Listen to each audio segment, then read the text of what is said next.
home win against Everton, which made it 12 straight victories in all competitions. It is a City side. As for Chelsea, Emma Hayes shuffling her pack somewhat. Melanie Leupolz comes in. It is expected that Sjoeke Nussk, the Gunners await in the final. The question is who? Let's look back at the highlights of that first half. Manchester City trying to put Lauren Hemp through early on. And then Chelsea trying to work their way out from the press, got themselves in a bit of bother. Elijah Bunny-Shaw decided to try and test Hampton. Couldn't quite do so. Shaw, who already has 16 goals in 19 across all competitions this season. And again, it was Manchester City looking the brighter in the very early exchanges. Shaw not quite timing her jump on this header right. From her reaction, it seemed to come off the side of her forehead. From Hemp's clever floated cross. Even from that replay came a little bit off the shoulder too, maybe. But then Chelsea's goal came in the 8th minute, slightly against the run of play.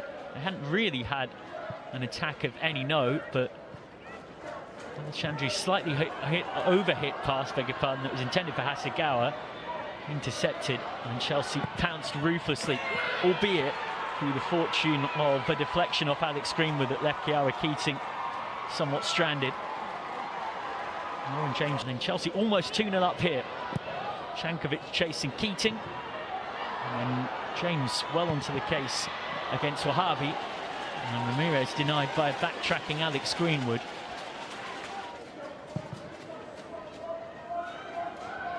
Manchester City dicing with death somewhat, and if they do find a way back into this semi-final, surviving, not going 2-0 down there will prove pivotal.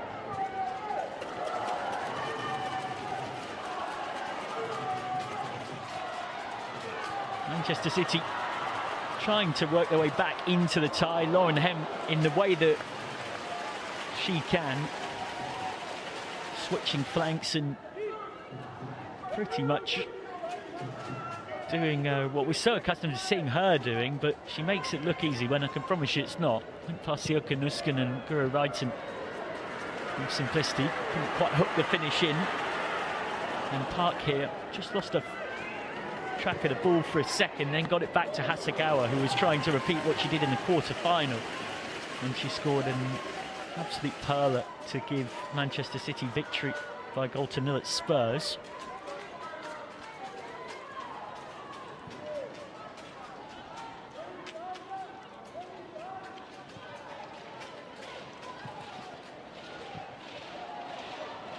And this was arguably Manchester City's best attacking opportunity of the entire half, because had Shaw managed to successfully square that, it was potentially 1-1, but Shaw deciding to be unselfish, couldn't quite thread it through. Sjoeke Nussk with a key interception, and Shaw opting not to shoot.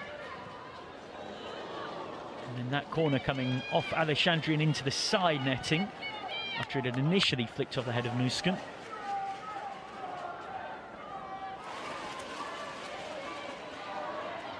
And this was right before the break. Chloe Kelly initially losing out, but quickly it was worked back to Kelly.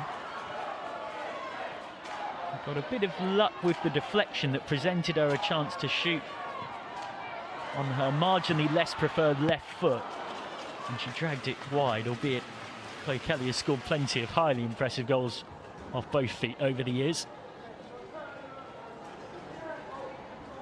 Both sides had had just that one shot on target. Manchester City with 60% of the possession, and after the break we saw a much improved Manchester City really start to create all sorts of problems for Hannah Hampton, who was tested here by Khadija Bunny-Shaw, and that was only the start of it. Plenty more to come in the early part of the second period. Manchester City really applied a lot of pressure. This was another noticeable moment in that regard. Jess Park crossing for Lauren Hemp, and Hampton makes that look much simpler than it is. She's going away to her right and then has to dart back to her left. It's her 8th appearance in the last 13 for Chelsea, coming since her debut. Starting to establish herself between the sticks for Emma Hayes' side, and she was busy once more here. A good low save, denying Khadija Bunny Shaw. Shaw looking for a goal that would take her level with Georgia Stanway on 67 as City's record all-time goal scorer.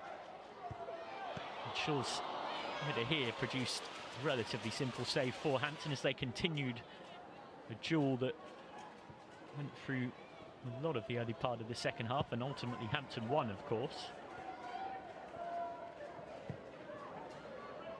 Chelsea did have one opportunity of note amidst the City pressure.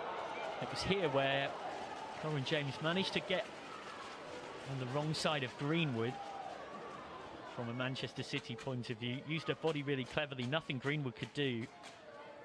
And then James trying to turn it goalwards, potentially coming off the hand of Laia Aleixandri. And then here Ingle with the interception. Nuskin sending it straight forward towards Beaver Jones. Keating came out. There was a brief chance for Cuthbert to pull something out of the bag.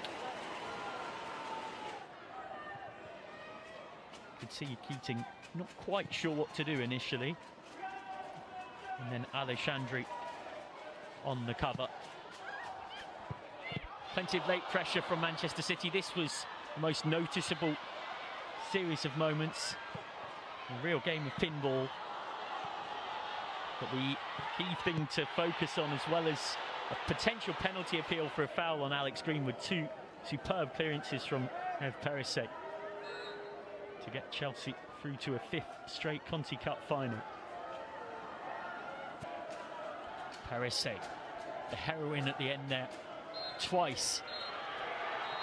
Chelsea are into the Conti Cup final for a 5th straight season. Lauren James's goal in just the 8th minute means they get revenge on Manchester City, who beat them 1-0 away in the league 3 weeks ago. Chelsea managed the reverse in this Conti Cup semi-final to knock